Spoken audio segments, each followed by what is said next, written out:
We have a major Texans update, and if you're a Houston fan, you're going to want to stick around to hear what this offseason plans are for. First things first, the Texans.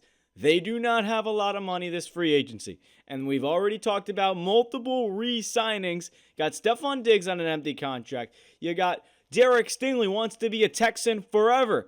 And now Jalen Pitre, a young stud who the Texans don't have a lot of cap space. Like I said, this could be a key player that they want to bring back for the long term. The only problem is he's been out due to an injury for this past season. So if you look at the Texans, Pitre underwent season-ending pectoral surgery. He got hurt later in the season. He's only 25 years old. He's really young. I'm very annoyed that we did draft him over Jaquan Brisker, Penn State safety, who's now on the Bears playing absolutely lights out. But Pitre had a great rookie year, and I'm not taking anything away from him from that. Let's look at his stats from this past season.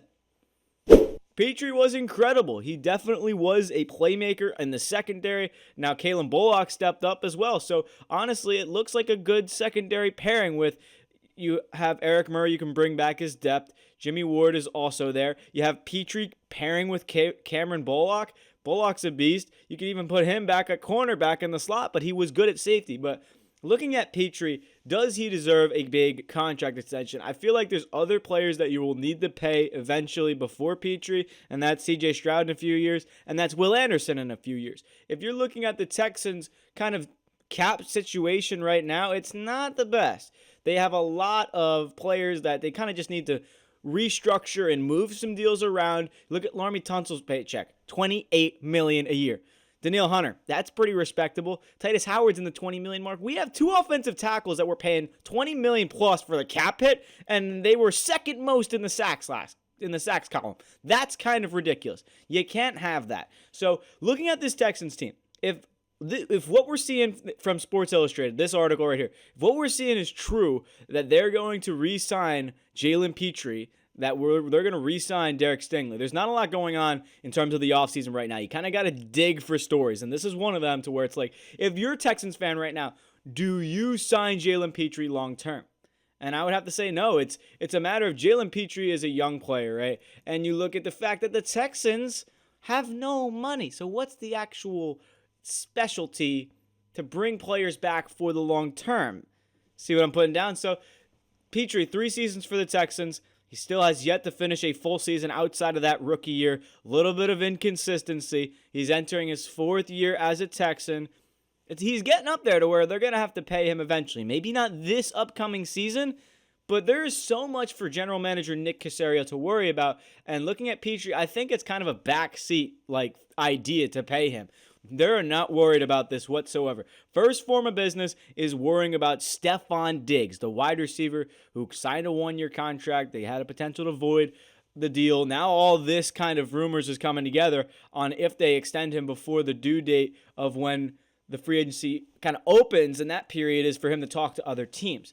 Now, there's a lot of receivers on the market. Chris Godwin's not getting franchise tagged. T. Higgins, he's probably going to get tagged, but he might get traded.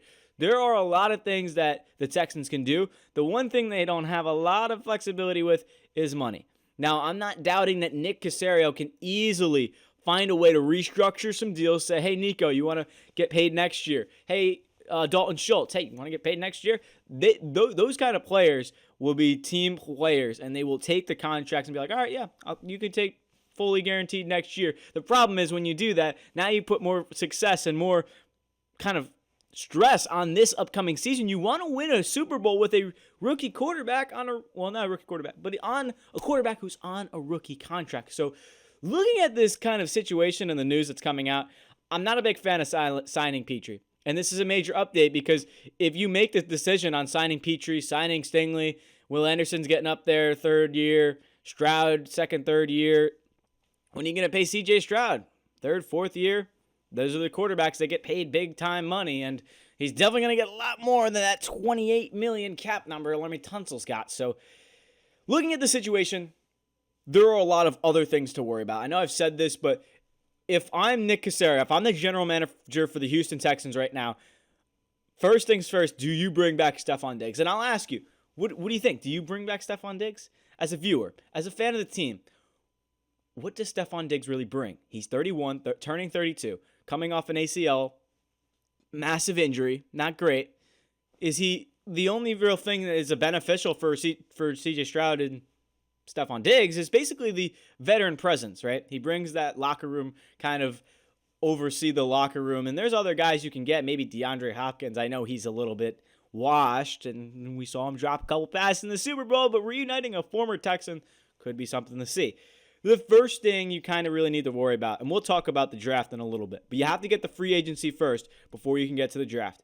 But I look at the big numbers on the right-hand side of the screen. You look at the big numbers in Shaq Mason's contract. He's $14 million cap hit for a guy who's over 30. He's a guard. You can go get a guy like Trey Smith, who the Chiefs are not using a franchise tag on. We can talk about that in another video. But for right now, the Texans have to get rolling. And the punches are going to start coming out when Nick Caserio decides to pay his players. And it just depends on who do you want to go out and get. And that's what Caserio has kind of been all about. The Texans have been like a wild card team because they don't want to spend all their money. And let me put it into perspective. The Texans have around $5 million in cap space. Now, that could get to $20 million if they convert Tunsil's salary, $8 million of it to a signing bonus, or however they can fluctuate it around to where they can free up some money for this year.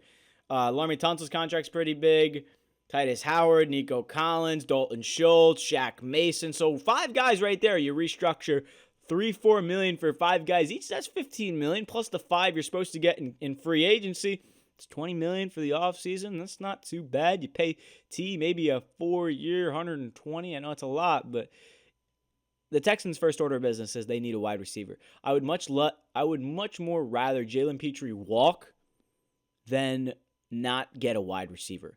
The biggest problem for this team has been wide receiver. And when you go out and make the big move to fire offensive coordinator Bobby Slowick and you bring in Nick Caley, you want to reunite CJ Stroud with his former wide receiver, Emeka Egbuka. So I wouldn't be surprised if you see a potential trade up for Houston or you see a potential big move in terms of inside the trenches because Shaq Mason, I don't think he's a Texan.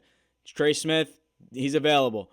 You got other pieces as well. Stefon Diggs, veteran wide receivers all over the place. So there's a lot more going on than Jalen Pitre. And we're going to talk about many videos coming soon in terms of just how can the Texans have a get-right season. They had a sophomore slump. CJ Stroud was a little in and out. And we'll blame that on, 1, the offensive line, and 2, the way the play calling was called around the structuring of this team. It's been a pish-pass relationship and with Bobby Slowick. People love him for the things he did in his first year. People don't like him for how things ended last season. And you also look at kind of how this team operated under long developing plays. It wasn't good. So Nick Caley, a guy who can get the ball out quick to your receivers in stride, that could be something that I think Stroud develops under great is passing first offenses. And obviously you got Joe Mixon, so utilize him when you can. The Texans were a pretty good run first team, but first things first.